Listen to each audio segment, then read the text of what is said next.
Okay, YouTube is just starting up.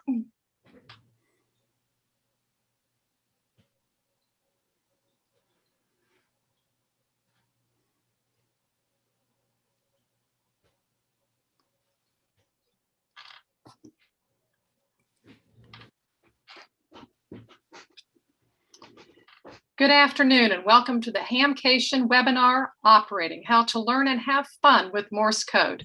Your panelists for this session are Howard Bernstein and Jim Kreitz from the Long Island CW Club. So first we have a few housekeeping items. Please use the Q&A button at the bottom of your screen, Q&A, not the chat, to ask your questions, and they will be answered at the end of the presentation by our presenters. After the webinar is finished, you can contact our panelists if you have additional questions, and they will be providing their email addresses to you during the presentation. Now, this webinar is also being live streamed on YouTube and is being recorded for later viewing. So you can find information to access those videos at www.hamcation.com. Now, the webinar will end today at 12:54 sharp. Your microphones are muted, and we are ready to begin. So Howard and Jim, welcome, and I will turn this over to you. Well, thank you very much, Barb, and it's our pleasure to be here today. And you know, when I think about Hamcation, it's been like 18 degrees up here in New York on Long Island, and I couldn't get my car door open the other day.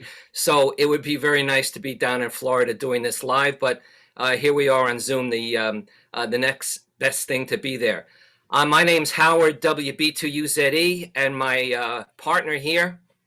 Hi, my name is Jim, W6JIM. Okay, let's get started, Jim. Okay, how to learn and have fun with Morse code, and we stress that word fun, how to have fun. That's a very important thing. So let's get going, Jim. All right. Okay, so what's the attraction of CW in today's high-tech world? Why would anybody want to learn CW when you have marvelous technology like FT8, etc.? Well, you know, we ask this question to everybody who comes and joins our club, and this is our take on it. You know, FT8 can listen to very weak signals, which has gotten a lot of people on the air. -24 can be heard, but you know, a good CW operator can also hear CW signals at a -24. As a matter of fact, in the few times that I've operated FT8, I can hear those very weak signals. What's the difference? With FT8, the brain is the computer. With CW, it's your mind. Your mind is doing all the work. So people also like CW these days because, you know, there's maybe some people tired of all the instant technology we have on our cell phones and everything, and it's very pleasant to get involved with a vintage mode. It's nostalgic, romantic. And there's a big interest these days in SOTA and POTA, summits on the air and parks on the air. Well, you know, you can do summits on the air with a sideband rig, but you'd be more comfortable going up there with two goats, like one of the presenters we had in our club a few weeks ago. He actually has the word goat in his call, and he goes up there with two pack animals because you need a lot of heavy gear. But CW is a much smaller rig, and it can work with very compromised antennas. So it's ideal for that type of setup. And there are a lot of people coming in that want to do those two type of operations. And that's contributed to some of the growth. Okay, Jim, what's next? Learning CW. At the Long Island CW Club, our program cuts the learning the characters into two classes. We teach the first 20 characters in a one class, and the second 20 characters in the following class. And our method uses the Koch method along with the Farnsworth method, in that the order in which we present the characters is dictated by the Koch method, the program that we use. And then the Farnsworth method teaches us to present the characters a little bit of a quicker speed. We present the characters at about 20 words per minute, but we give you plenty of spacing in between, 5 word per minute spacing as we're teaching. So you have plenty of time to identify the characters, but we do this so that you're learning the characters more as a sound and have that sound turn into an image of a letter in your mind, like we have in our picture here, rather than trying to count the dits and the das. So that's our intent. And we found that all of our focus is to get you on the air, making QSOs as quick as possible. And we found that if the students put in the time, we get them on the air very quickly. What do you think, Howard? Yeah, I agree, especially with that point about making QSOs, as we'll talk a little bit later in the presentation. Making QSOs is the glue that you need to coalesce all your learning of CW. Your mind needs to be challenged by what you hear on the air and the way it's delivered to you on the air while you're learning CW. It's a very important concept. Okay, Jim, what's next? Keys. Okay, this straight key versus keyer is a big question. I always say if you put this question out on any of the forums, QRZ, EHAM, you're going to get 5,000 answers. Now, what's our take on this? We believe that up to 18 words a minute, which is about the speed that you have to put the pen down for head copy, because it's a little too fast to write by hand, you should be working with this straight key up to that point. And why?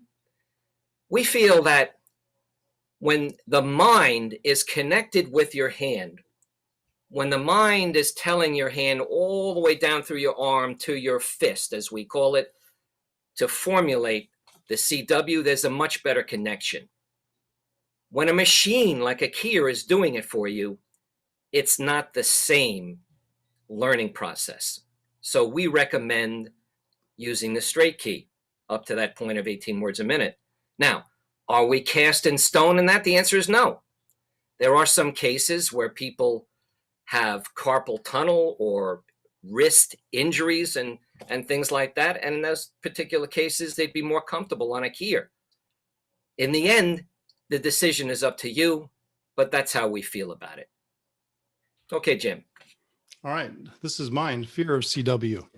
And the fear of CW is what brought me to the Long Island CW Club to start with. I had taken an absence from ham radio for over 10 years due to work, just like many of us find situation a lot of us find ourselves in. And when I came back into the hobby, I discovered that although I had a grasp of the characters still, I could not remember for the life of me the protocol. You know, I knew that there was a way you're supposed to send and the way you're supposed to have a conversation. I couldn't remember what that was. And I didn't want to make any mistakes.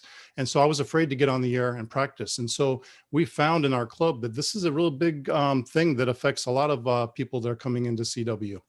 Well, we understand it because we've experienced it and I've experienced it, and we combat it. And what we do is we combat it through education and through fun, which is a big thing, and just through relaxing in class. And what I mean by relaxing is that when we get in the class together, the first thing we do is we just introduce ourselves and we try to get to know each other really well. And once we create that relationship, we're working together as a class now. Maybe we're 15 to 20, 25 people, and we're all working to learn these characters.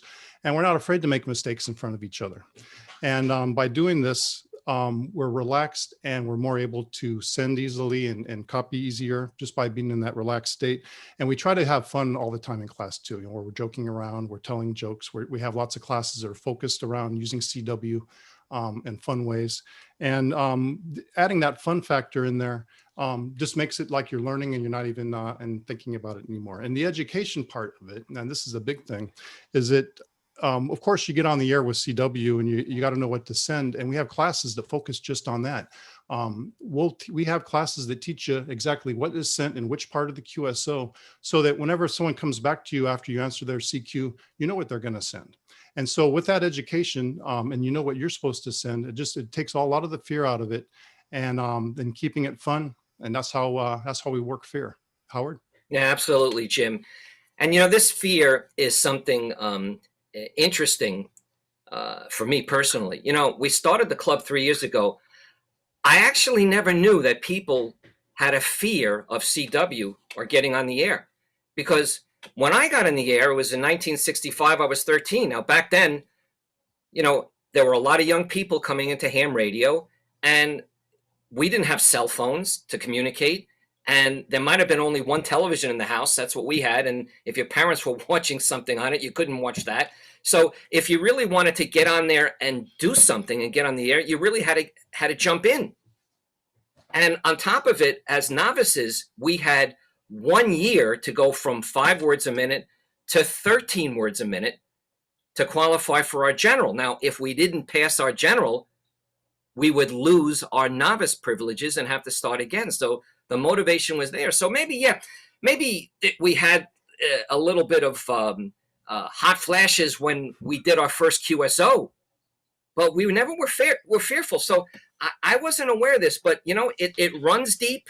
We understand it. A lot of people have it for one reason or another, and we can talk about that later. But we get it, and we structured the whole club around this to make sure that everybody was relaxed and enjoying what they were doing. All right, getting on the air and QSO protocol. Well, why is getting on the air so important? Well, it goes back to what we just talked about, the fear factor. If you have anything that you're afraid of or you're trying to avoid, at least I know in my case that the longer you avoid it, the worse that fear can become. So the quicker we can get a student on the air, the quicker we can break through that, and then makes everything better moving forward. So that's why it's important to get you on the air. And as I mentioned earlier, we have several QSO classes that teach you the ins and outs and back and forths of a QSO. And I put this slide here because one of the classes that I teach is called Demystifying the QSO. And that's where we try to take all the mystery and all the questions and answer all the questions that might come in the QSO. And we teach you how to do it right, the back and forth. There's a certain thing that you're supposed to send and a certain thing the other station sends, and there's a little bit of a protocol. And in our club, we've broken it down and we call it the first exchange protocol 1 and the second exchange protocol 2, all the way down to the ending. And we cover all the bases.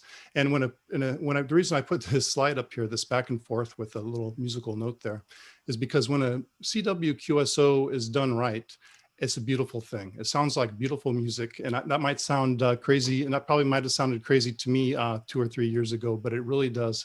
And it's almost like if you watch 2 people doing like a ballroom dance or something where everyone has to do the right step at the right time.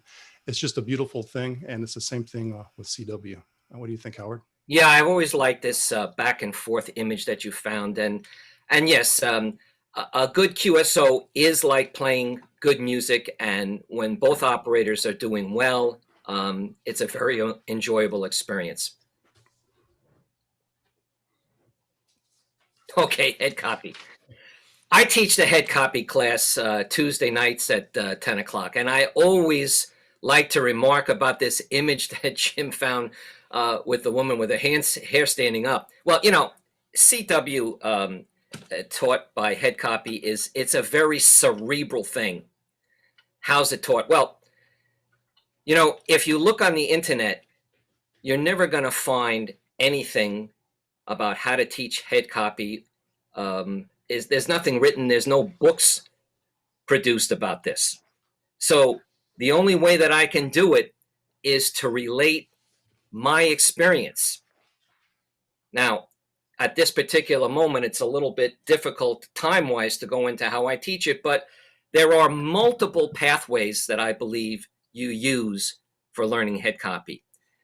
Head copy starts with what we call instant recognition, where you hear the CW in your ear. You might recognize a letter, you might recognize a small word like the or this, but that's outside of your head. To be able to hold it in your head, you have to have a repository. So we teach that you need a moving ticker tape, like this one here on the slide, that moves along with the word. And if you can't do that yet, then we teach to put the CW that you decode on a repository like a blackboard, but you have to hold it someplace because you're not writing it down. Plus, there are other pathways. I'll give you one.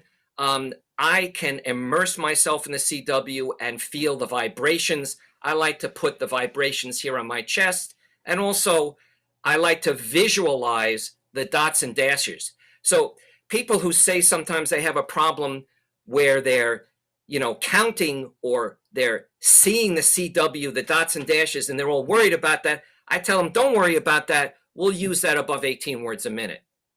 So this is a very, very cerebral thing, and we structure the head copy class to go over these type of methods, and we try and simulate the type of methods and things that you will encounter on the air, because it's very important that all of that becomes a part of the head copy. The challenges that you have on the air become part of your learning process. And we do this in this particular class. Okay, Jim. All right. Increasing speed. And first of all, is it necessary? This is where I first would just like to say that the reason that I do CW is because it's the most fun. I found that it's the most fun that I can have on the air of any mode. And I can have that fun going at 8 words a minute, or I can have that fun going over 20 words a minute. It's not necessary to increase your speed. It's all really where you go, wherever you want to go. I know when I joined the club, it's been just over 2 years now. My goal was to get it comfortable at about 18 words a minute. And to get to do that, I studied and became comfortable at over 18 words a minute. And so now when I go back to 18 words a minute, I'm very comfortable. You don't have to do that, but really it's all what you want. Now, we have classes where people, if they want to increase their speed, they're focused just on that, just on breaking through the barriers and increasing your speed at different levels. So increasing speed as fast or as slow as you want. How you do it is, we'll talk about it in a little bit. Howard? Yeah, well, speed. What is speed? Some people feel that they need to be very fast in speed before they get on the air. We try and discourage that. You can have many enjoyable QSOs in the range of 10 to 15 words a minute. Now, what speed do? I like to send at 24 words a minute. Now, you might ask, where does he come up with 24 words a minute? Why isn't it 20? Why isn't it 25? Well, above 20 words a minute, every word per minute sounds differently. Now, for me, at 24 words a minute, I still am receiving the CW in my subconscious mind. That's also a part of head copy. If you're receiving CW in your conscious mind, you're basically gritting your teeth and clenching your fists and listening to every single word, and it's very tiring, and it's, you can't last that long doing that. So you have to be relaxed. At 24 words a minute, I'm still relaxed. I'm still in the subconscious. I still can balance my checkbook. I still can read the Time magazine and take a phone call or text people. And I'm still listening to the CW in the background. It's enjoyable. Now, when you start going up above those speeds, it's a whole different mind connection. Now, do you find people at higher speeds on the band? Sure. Pileups can be run between 30 and 40 words a minute, but all you got to do is get your call sign and 599. I mean, that's the only signal report you're going to get. Are there people sending 50 words a minute on there? Sure. Once in a while, I mean, if you're listening on 7018 on 40 meters in the evening, there's 3 guys that are coming home from work in their cars, and they're sending in the 50s. One of them is in the club. But if you do a CQ at 50 words a minute, you're going to be very lonely on the band. So I find that basically in the first 25 kilohertz of the CW bands, you'll find speeds up to about 25, 30 words a minute. And then the higher you go, closer to the SKCC frequencies, people will be slowing down. So, do you have to be a speed demon? Do you have to learn 25 words a minute before you got on the air? The answer is no. It all depends what you want to do. You want to get up to 50 words a minute? We have the classes, the QRQ classes to teach you. You want to stay in the teens? That's absolutely fine. This is a personal decision. But at 18 words a minute, you got to put the pen down. That's where copy starts, because if not, you're going to be getting writer's cramp and you're going to use up a heck of a lot of paper. Okay, Jim, what's next? Challenges. All right. So we're in the second part of our presentation here. What are we going to talk about? Overstudy, errors, the famous CW plateauing, sending, and my favorite portion, expectation management, which I learned from Jim from his Air Force career a very military word. So let's get going, Jim. Let's start with Overstudy. There's so many apps, and there's websites and resources for you to have for studying. There's tons of things out there. But what we want to warn you against is we don't want you to become a professional student. You can become an expert at the app that you're using until you get it, until you can just do that perfectly. Or you can get to maybe to where you're doing it about what I recommend, get to where you're 60, 70% on your app, then get on the air. You're good enough. You're ready to get on the air and start making some QSOs. So Overstudy is a danger because we do have a lot of students come into our class, and anyone who wants to learn Morse code is already pretty motivated to get to the point where they want to learn this language, and they're very motivated. So sometimes we have to tell people to slow down a little bit. We recommend 15, 20 minutes a day, even do that twice a day maybe, and that's good for starting out and learning the characters. What do you think, Howard? Well, I agree, especially about this professional student. This is something now which I wanted to spend a minute talking about. We've been teaching now for 3 years. And, back in the day when I learned off a record. I memorized the record, and I remember turning around and talking to my dad, who was a World War II radio operator in a B-17. I said, Dad, all I did was memorize this record. I'm never going to learn this. Well, on day 31, all of a sudden I had an epiphany, and I never turned back. I got on the air right away after 30 days, and I was up to 13 words a minute for my general in a year. So many people now today, because we have tons of apps, we make a compendium of all the apps and websites. When people join, we ask them, well, what have you been learning CW on? I got 20 pages of this in our club Dropbox, Jim, of all the apps and the websites that people are using. Now, people feel today that because they have these things on their phone and on their computer, that they got to become a professional student before they get on the air. But you want to know what my thought is on it now? After 3 to 4 months of studying, take whatever you have and stop and get on the air and learn there. Why? Because CW has to be learned on the air while you're learning the characters. You have to be challenged by QRM, QSB, QRN. It has to be creating what we call white matter pathways to the brain. We have studies on this in our club file. And you're not going to get that from computer generalized code. It's too clean. Many people who are studying with these computer programs get on the air and they can't hear anything. That's why we in our classes have to have recorded QSO classes where we actually take recorded QSOs off the bands and play them and help people decode them. So whatever you learn in 3 to 4 months, don't worry. Even if it's 60%, get on the air and start working on it. And when you get on the air, you might make a few errors, and that's okay. And here's some of the errors that we see that some of our newer students are some challenges they run into. First one would be opposite characters, confusing characters that are opposite each other. And I have students come to me sometimes and say, hey, I keep on mixing up the K and the R. A K is da-da-da, and a R is da-da-da. So they're exactly opposite of each other. Now, when a student tells me this, I get excited, I'm happy. And they say, why? And I say, well, your brain's starting to categorize these things together, starting to put them together, the fact that because they're similar, and they're similar because they're opposite. So this happens to a lot of people, but it's something that usually they get through pretty quickly. And like I said, whenever your brain starts doing that, I think it's a good thing. It means it's starting to notice similarities. Now, similar characters is another place where we see errors. Everyone does this, and that's where you have characters like an S and an H are only different by a single dit. Same thing with a 6 and a B and a J and a 1. They're very close, and these you have to just get an ear for it. It just takes time and study and practice, and you'll start to hear those differences.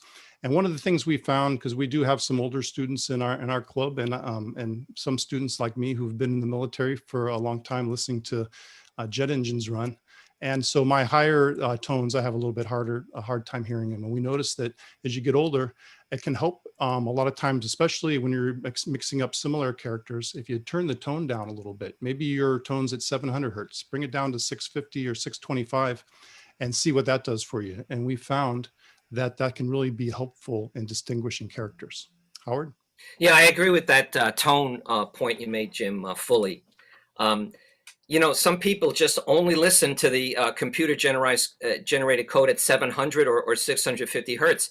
And if you vary the pitches, even during your practice or even when you're on the air, it really reduces your fatigue and it gives your brain a rest and a different pathway to learn the CW. Now, back in the day that I was talking about, when in the 60s, when I was on the air, we had boat anchor rigs like you see some of them around me here. And these things had even chirps and buzzes in their power supplies. And, you know, when they got in the air, they didn't sound really crisp and clean. But that was like fun to listen to and attracting. All the stations in Cuba had that AC hum on them. And people would be calling them like crazy. But today, when people are learning and we play them any of the recordings that have some of these buzzes and chirps from the 60s and the 70s, they can't do it. So it's important to vary the tone. Now, you know, one thing I want to say about mistakes, right? You know, one thing we don't allow in our club, is the word sorry. And, you know, Jim, we don't really see it that much anymore, right? I mean, it's when new people come in, we have to correct them a couple of times, and that takes care of it. But I think the word got it. Now, if people would be sending in the sending classes, they make a mistake, say sorry. You know, they send an R instead of a T. They're sorry.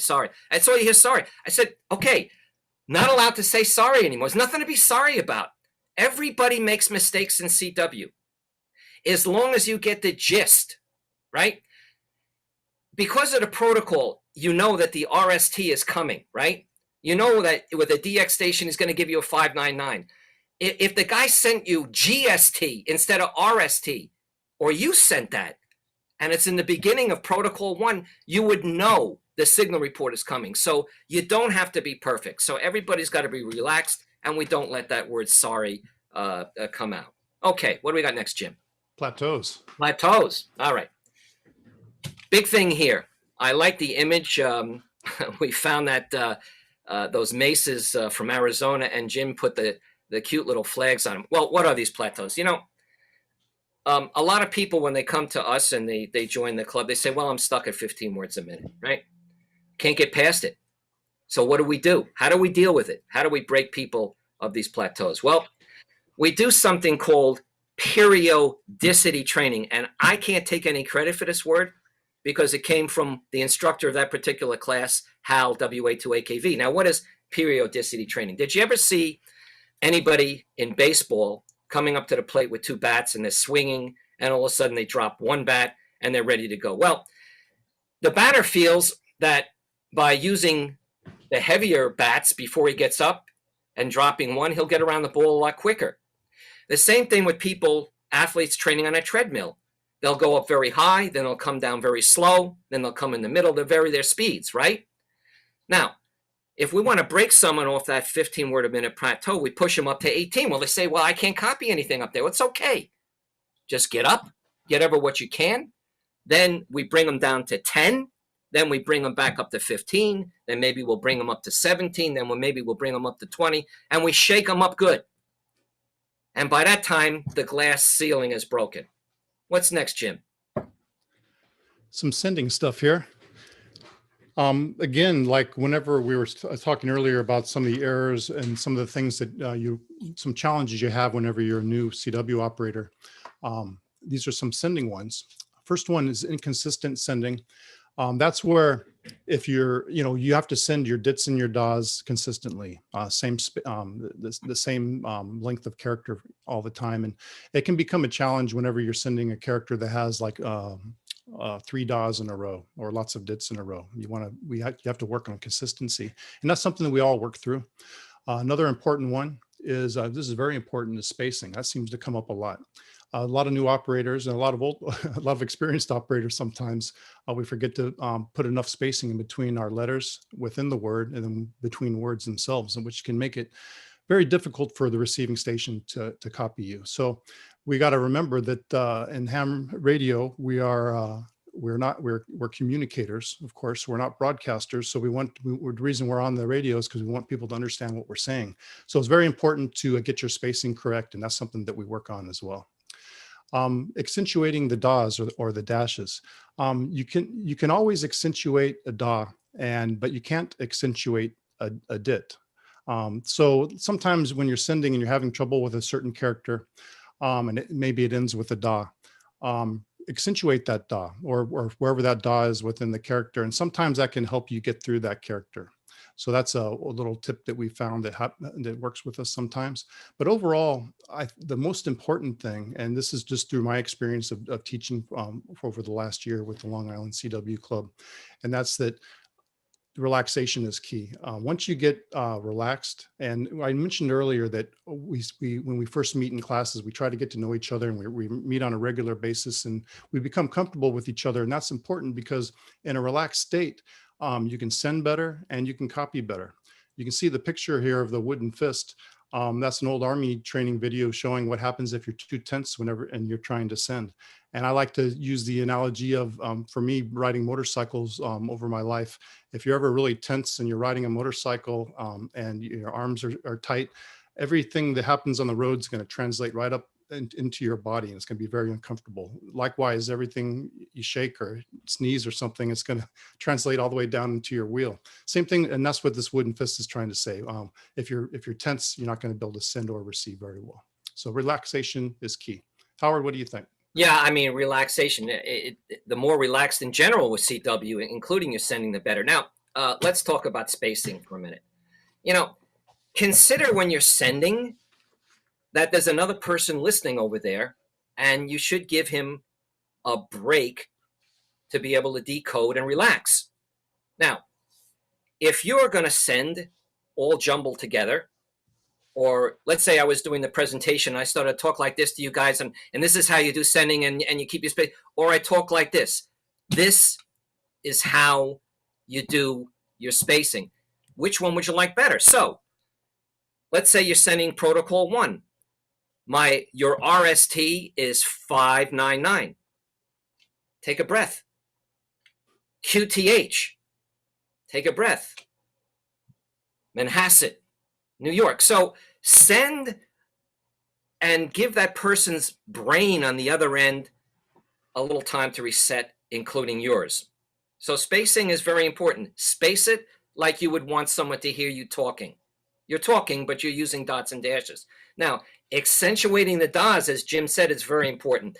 We notice that most people, when they come to start learning, since they have no way of really understanding what their sending sounds like, although there's very good programs like Fist Check now, their DAs are usually too choppy. And when they're too choppy, it makes for a difficult copy, especially coming over the air. No one's ever going to complain about you accentuating the DAs too long. So if you have K, da, da, da, you make that last da. It also tells the receiver that that is the end of the letter, and then the rest, there's nothing else coming. So these are the little tips and tricks that we give people on sending in part of our classes. Okay, what do we got next, Jim? Oh, here it is. Here it is, Jim. Well, expectation management. This was pushed pretty hard in the Air Force my last few years in, and it really fits in quite well here. As an instructor, I've met a lot with students that felt like on the side that felt like maybe they were not getting it or feeling a little too challenged. And majority of the time, the overwhelming majority of the time I met with students, it was expectation management. They expected themselves to be much farther along than they were, but realistically, the students that I met with were all exactly where they should have been. And just by hearing that and knowing that, it seemed like they relaxed and they progressed and everything was fine. So you just you can't expect too much from yourself. I mean, of course you're going to learn it, but it's not going to happen overnight. And you have to be patient with yourself. We talked about avoiding burnout earlier in the presentation. That's important. CW is a language, and what language are you going to learn in 6 weeks? It's a language, and you have to treat it as one. So it's going to take a little bit of time. But slow and steady wins the race. Like I said, we just ask our students to practice at least 15 to 20 minutes a day, maybe do that 2 times a day if they can. But more than that is really not necessary. We don't want you to burn out. But the whole important thing is we have to remember that why are we here? Why are we learning CW? Why are we in ham radio, right? We're doing this because it's fun. And sometimes we get so tense and so hard on ourselves that we forget that we forget the reason why we're doing this in the first place. And really, it really is fun. Having a conversation in CW is a blast, and it feels like you're achieving something every time. At least it does for me. Howard, what do you think about expectation management? Well, I'll tell you, Jim, I want to get back again to, because I'm trying to stress this in the presentations we make about how important it is to get in the air. We have studies in our club file where scientists said that, learning Morse code really creates white matter pathways in the brain, different pathways. Now, I happen to be lucky. My brain at 13 years old, when I got started years ago, was still malleable.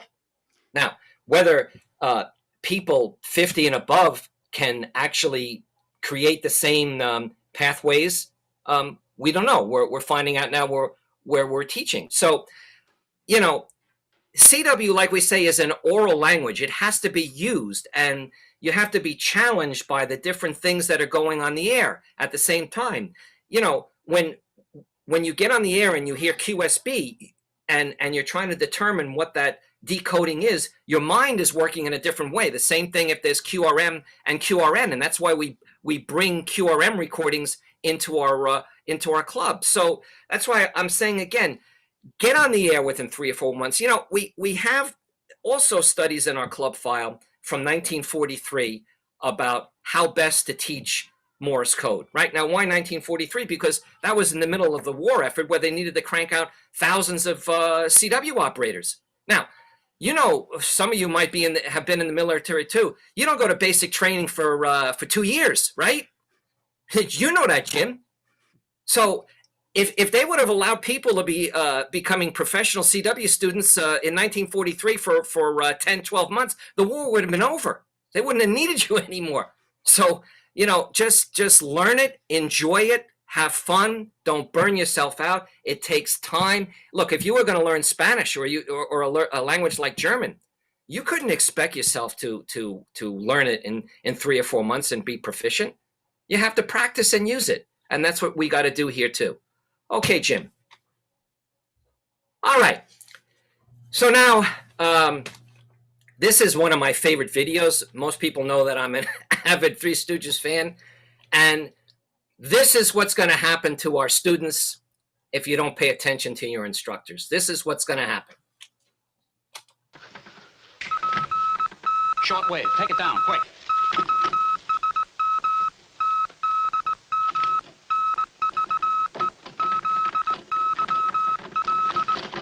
What's it say?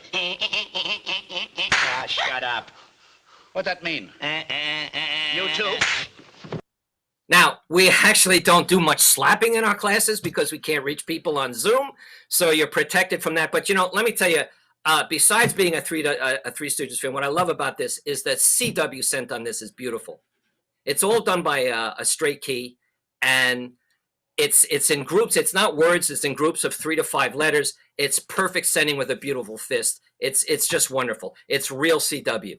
Okay, Jim, what's next? We're having a little trouble with this video again, but this is okay. Now let me introduce this here. We were lucky to obtain a spark gap transmitter here on Long Island that was made by George W2KRM. Now, it has very original parts in it. It has the original coil, the oil-filled capacitors. We were going to start showing this before COVID at the various exhibitions, but the best thing we have now is a video. But get a load of this. You're going to like it. I apologize. The video is a little bit skewed, but I think you can see everything. Yeah, it'll come into close-up. Yeah. There we go. Here we go, starting George Flanagan's spark gap machine. I like the way this thing sounds, the way it's heating up. So here we go. I'll send a CQ.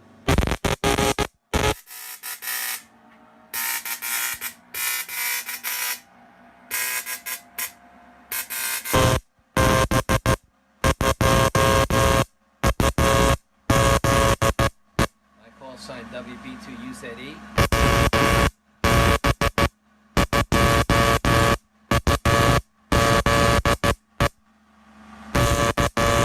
Now this is the way they used to. Really cool. This is the way they used to send Morse code in the 1920s, you know? So it's a very cool thing. And it overloaded my friend's cell phone when he was taking the video. You can hear that with all that RF. Okay. That'll make your hair stand on end too, won't it? Yeah, well, just like the picture in the head copy class. Okay, telegraph sounder. Another way back in the day in the 1800s and the first part of the 20th century, where they used to send telegraphic Morse code. It wasn't the Morse code that we learn today. It was the American Morse code, which has a lot more dots. And I actually have this unit behind me here, but we'll play the video. Hello, everyone out there in TV land. This is Howard WB2UZE, and I'm in my shack here where we have mostly modern equipment and my dog Chomper on my lap. But I'm here to demonstrate today a Morse code sounder that's from the late 1800s. It's something that I found in a basement of an old ham shack, and there was a lot of stuff down there, and this was just peeking out at us. We were lucky to find it, and it's in perfect condition. Most hams are really not able to understand CW with clicking. They're all used to tones. But some of us can, and I'm here to demonstrate how it sounds. I'm using a JT38 World War II vintage key, and here's the sounder. So let's send a CQ. That's CQ, CQ, and then from W2LCW.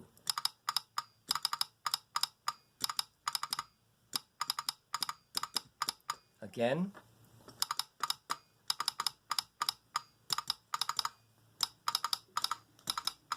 Can even send with my dog licking my hand. There we go. Okay, Jim, what do we got next? All right, the Instructor Graph. Well, what's an Instructor Graph? This was donated to the club, and although it's in good outer condition, the parts and the moving parts, the motor, really needed to be reworked. We had to thank member Joe N2OUV, who did a lot of work on that, and also Ed KD2ADC put in a lot of hours to get this thing working. But, you know, when I took my general exam downtown Manhattan in 1966, this is the type of machine they played your test on. So let it rip, Jim.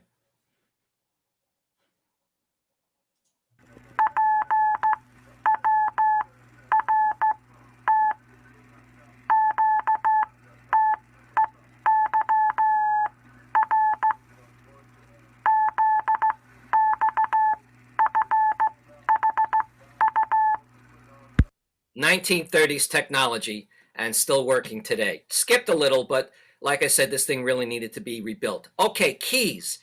You know, when we have live presentations, we like to show a whole table worth of keys, but we'll just do a few here.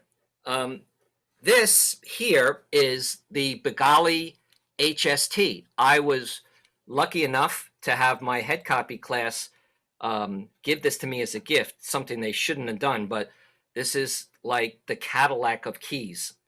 And it really helped my wrist because I used to use this Vibraplex heavy metal thing. You can hear it.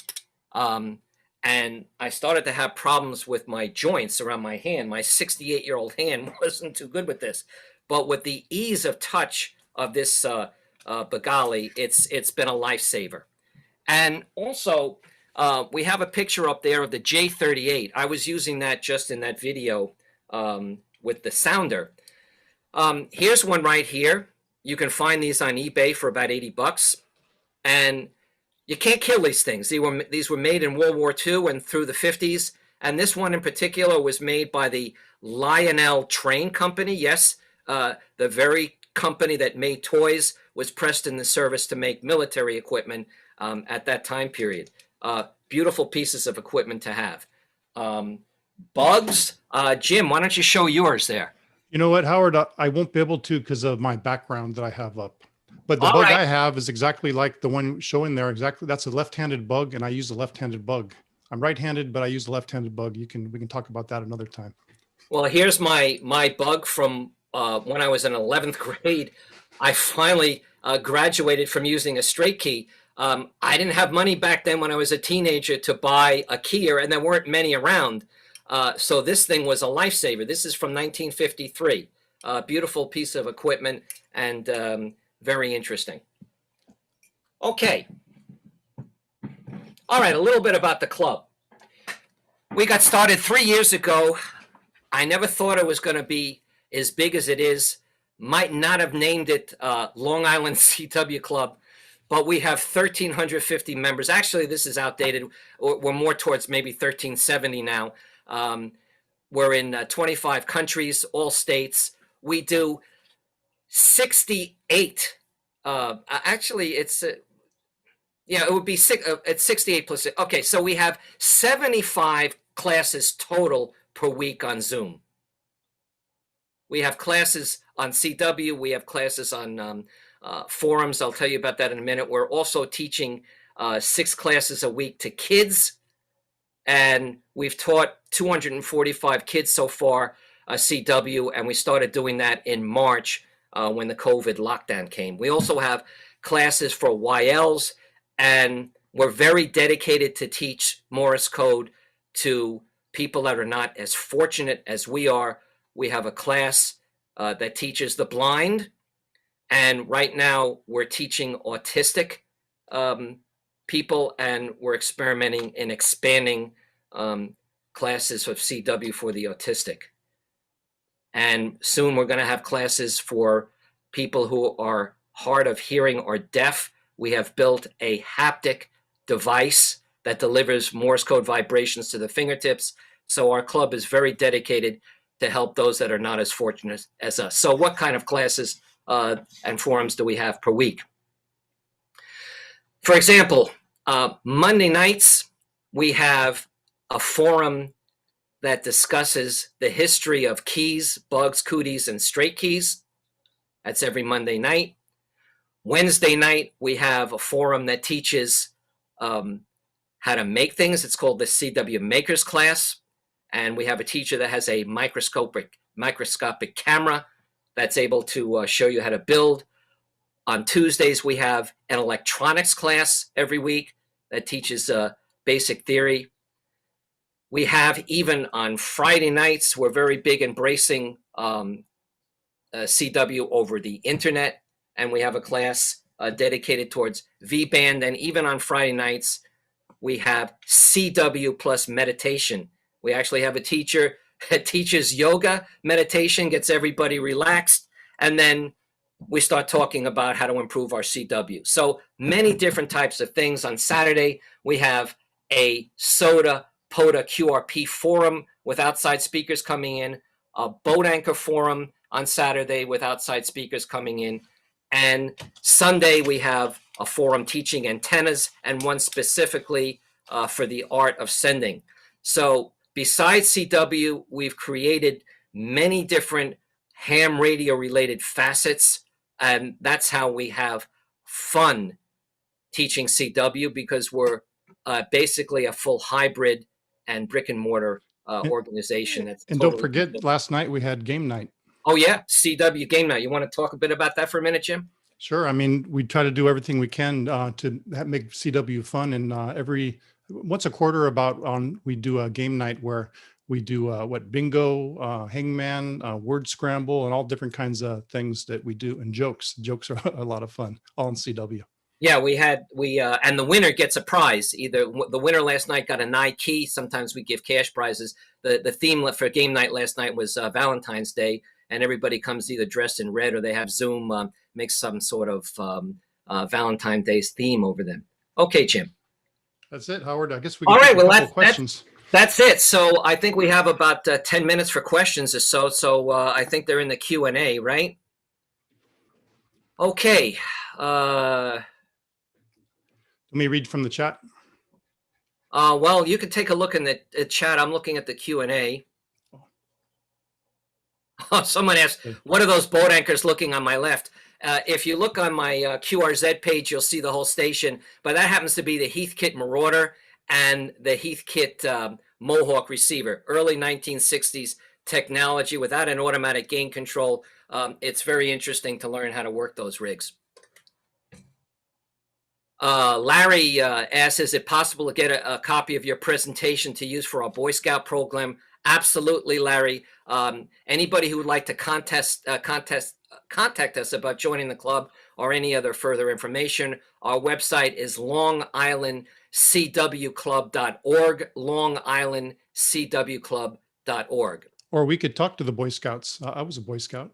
Yeah, I mean, certainly. I mean, the Boy Scouts, somebody showed me a book that the Boy Scouts have written for them, and it's a wonderful discussion about ham radio. Terrific. What are your favorite 2 keys today? Also, where can a new ham find the best places? Okay. Well, my favorite key here is this Bengali HST, as I was just talking about. And for straight keys, I like that J38. But I like and enjoy all types of keys. Where we recommend the best starter key is cwmorse.us. They have 3D printed keys for about $35. You can get an oscillator for $35 for them. A good bunch of people, good quality starter keys. That's a good place to start. Okay, reading.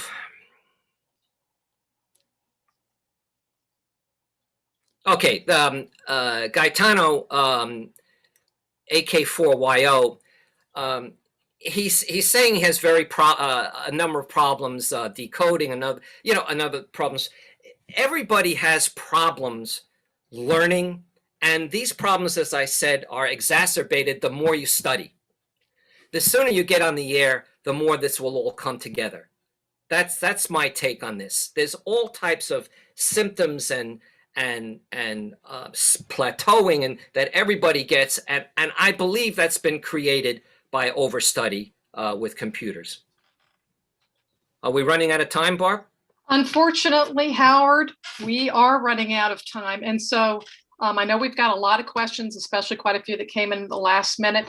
So if both you and Jim could give folks your email so that they can get back to you with questions that they have after this presentation is over, that would be wonderful. Well, I think the best thing to do for everybody, Barb, is just to come into longislandcwclub.org website. I can't tell you how many hours of content is up there if you want to spend the time to look through it. There's the history of CW, there's history in the movies, the CW in the movies in modern day times. You'll see about our kids program there and everything we try and achieve, a listing of all the courses, the calendar of all our classes, the weekly calendar, and then just go over to the membership section and send an email. It comes right to me, and I promise you I will answer you within 24 to 48 hours. I promise. Any questions you have, I'll be love to discuss it. Well, that's great. And I want to remind everyone, too, that you can go over to www.hamcation.com. This video has been recorded and it will be placed out there on YouTube for you. So with that, this has been a fantastic presentation. You can just feel the excitement for CW. And Howard and Jim, I want to thank you both for being here today, and thank you to all the attendees for watching. Well, thank you, everybody. Our pleasure. Sorry we ran out of time for questions. Usually we take questions for an hour and a half after our presentation. And if anybody has anything, just please contact us. All right, thank you so much. Everyone have a good day, and we hope to see you